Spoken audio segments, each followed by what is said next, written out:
Uma boa noite, Deus abençoe a sua vida, a sua casa, a sua família. Nós vamos começar mais um momento com Deus. Que Deus te abençoe grandemente. Amados, Deus me deu um tema nessa noite, 6 lições acerca da chamada de Levi. Está lá no Evangelho segundo escreveu Marcos, capítulo 2, do 13 ao 17.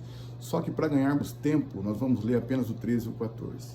Diz assim então: Jesus tornou a sair para o mar, e toda a multidão ia ter com ele, e ele os ensinava. E passando, viu a Levi, filho de Alfeu, assentado na coletoria, e disse-lhe: segue-me. Ele, levantando-se, o seguiu. Esse texto aqui, amados, acerca da chamada desse homem de Deus, Levi, o nosso Mateus, diz que Jesus, ele tornou a sair em direção ao mar. E a Bíblia diz que toda a multidão ia ter com ele, e ele os ensinava. Então, primeira lição das 6, amados: Jesus sempre está pronto a ensinar aqueles que o buscam. Bem, muitas vezes nós temos dúvidas acerca de agir em determinadas situações, dentro da nossa casa, né? Alguns no casamento, outros na vida de um filho, de uma filha, né? Em vida financeira, ministerial. São muitas as dúvidas que nós temos no nosso coração. Só que, amados, a Bíblia era um livro tão maravilhoso e completo, amados, que ela nos ensina. Um exemplo disso é o livro de Provérbios. Provérbios é um livro que nos ensina a encarar qualquer que seja a dificuldade. Ali fala acerca de família, de como tratar o cônjuge, como tratar um filho, como agir perante a sociedade, né? A palavra-chave do livro de Provérbios é sabedoria. E a Bíblia nos ensina também que o nosso Senhor Jesus Cristo, ele está à direita de Deus Pai, intercedendo por nós, mas ele enviou o seu Consolador, o Espírito Santo. E é esse Espírito, amados, que nos auxilia também na aprendizagem, não é verdade? Então, primeira lição: Jesus sempre está pronto a ensinar aqueles que o buscam. Aí a Bíblia diz assim: passando, viu a Levi, filho de Alfeu, assentado na coletoria, e disse-lhe: segue-me. Ele, levantando-se, o seguiu. Por muito tempo eu ficava perguntando comigo mesmo, né? Eu falava assim: meu Deus, como é que o homem, ele escuta uma vez apenas Jesus chamá-lo, ele se levanta, larga tudo que ele estava fazendo e passa a seguir a Jesus, tendo ele um emprego bom, né, amados? Aí eu comecei a meditar e eu cheguei à seguinte conclusão: o testemunho de Jesus. Ele viu falar acerca dos milagres que Jesus operava, acerca do ministério de Jesus, mas também da vida pessoal de Jesus, o caráter de Jesus. Jesus era um homem que tinha palavra, era um homem que fazia as coisas da maneira certa, na direção do Pai, era um homem de testemunho, de autoridade, um homem que pregava, multidões se achegavam. Então eu creio, e o versículo 14 ele nos ensina isso. Levi, ele estava com o coração já preparado para receber aquela palavra, tanto que Jesus perguntou, ele se levantou e passou a seguir o mestre. Então, segunda lição: não retarde aquilo que Deus tem para a sua vida. Muitas vezes você sabe que você tem um chamado, Deus já levantou pessoas para falar com você. A própria seara, que é a obra de Deus, a Bíblia diz que a seara é grande e os ceifeiros são poucos, né? E simplesmente você tem resistido, cuidado primeiramente dos teus interesses e esquecido os interesses do reino de Deus. A Bíblia diz aqui, que rapidamente Levi se levantou e seguiu a Jesus. A mesma coisa aconteceu com o chefe dos publicanos, Zaqueu. Jesus parou debaixo da árvore onde ele estava e falou: Zaqueu, desce depressa, porque hoje me convém eu pousar na sua casa. A Bíblia diz que Zaqueu desceu rapidamente e recebeu Jesus com alegria. Então não retarde aquilo que Deus tem para fazer na tua vida. Ele quer te usar. Amém? Verso então 15: enquanto Jesus estava jantando na casa de Levi, muitos cobradores de impostos e pecadores estavam assentados à mesa com Jesus e os seus discípulos, pois eram muitos os que tinham seguido. Levi, então, ele fica tão feliz com a chamada de Jesus, é motivo de tanta alegria para ele, que ele dá ali um jantar, uma ceia de despedida. Ele chama os publicanos, chama também os amigos dele, que eram pecadores, e a Bíblia diz então que todos vão a essa ceia. É interessante, amados, que o intuito de Levi era o quê? Salvar aquelas almas, entregar aquelas almas nas mãos de Jesus. E a Bíblia diz que assim ele o fez. Então, terceira lição: use tudo aquilo que você tem em prol do reino de Deus. Queridos, a Bíblia diz aqui, que Levi, ele usou a vida dele e usou a casa dele. Muitas vezes, amados, nós temos dificuldade em entregar nas mãos de Deus algo que nós temos. Testemunho próprio, amados, nesses 18 anos que eu sirvo a Deus, sempre eu coloquei tudo aquilo que eu tenho em prol do reino de Deus. E Deus sempre me abençoou. Amém? Então, preste atenção.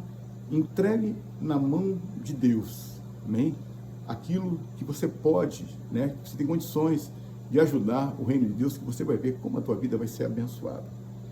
Aí o verso 16 diz assim, ó, quando os escribas, que eram fariseus, viram-no comer com os cobradores de impostos e pecadores, disseram aos seus discípulos, por que come e bebe ele com os cobradores de impostos e pecadores? Preste atenção que naqueles dias, amados, Antigo e Novo Testamento também, havia um pensamento judaico, que aquele que se assentava à mesa com alguém, ele estava fazendo uma aliança com aquela pessoa, ele tinha uma aliança com aquela pessoa.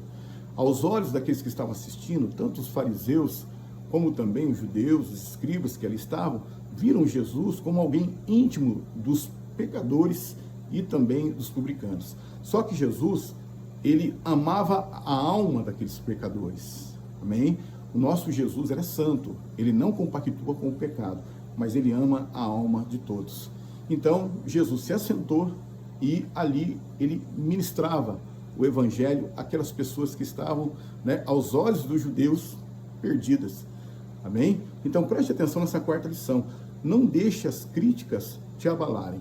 Levi, ele observou, aquilo não abalou ele. Jesus continuou até um determinado tempinho ali, né? Aquilo que ele estava fazendo, né? Os ouvintes continuaram a ouvir, ninguém se deixou abalar. Mas preste atenção no verso 17. Tendo Jesus ouvido isto, disse-lhes, os sãos não necessitam de médicos, mas sim os doentes. Eu não vim chamar os justos, mas sim os pecadores. Então, uma quinta lição, deixe sempre Deus responder por você. Amém? Preste atenção em algo aqui, amados. Não desgaste, amém? Nem a você e nem o seu ministério. Deixe que Jesus ele dá a resposta no teu lugar. A Bíblia diz que Levi ficou em silêncio, Jesus respondeu no lugar dele. Amém? Então deixa Deus responder no teu lugar. Deixa Deus dar a resposta aos teus opositores, que muitas vezes são opositores também à palavra de Deus, à obra de Deus. Jesus ele responde. Amém? Sexta lição. No céu entra pecador arrependido, mas não entra gente com o coração doente. Amados, e esse versículo aqui em João 8,34, ele fala muito acerca disso.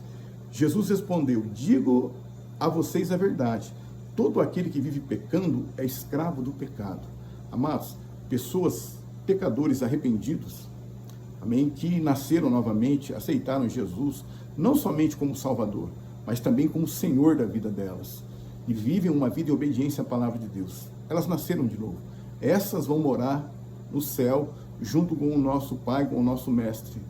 Mas as pessoas que estão com o coração doente no pecado, e elas se sentem bem em fazer aquilo que elas fazem, elas não querem uma cura, elas não querem uma libertação daquele mal. Essas pessoas, amados, como os fariseus e os escribas que ali estavam, amém, estavam com o coração doente e simplesmente não queriam que Jesus os curasse através da pregação do Evangelho, através de se render e reconhecer realmente quem era Jesus. Então, preste atenção em algo aqui, amados. No céu não entra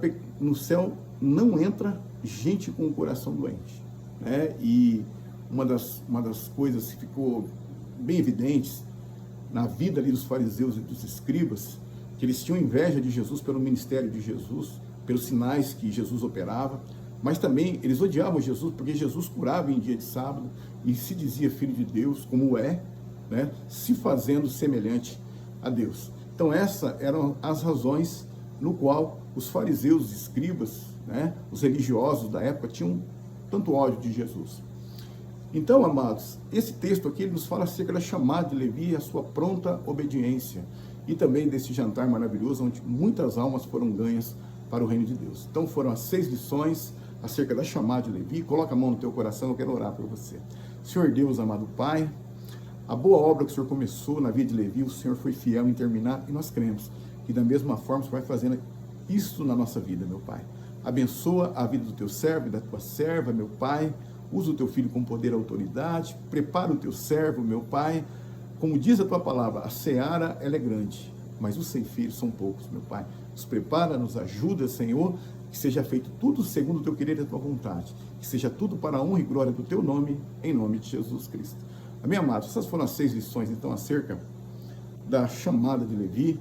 Se você gostou dessa pequena ministração, curte aí em nome de Jesus. Se você se inscrever no nosso canal, você vai estar abençoando grandemente a minha vida. Que Deus te abençoe grandemente.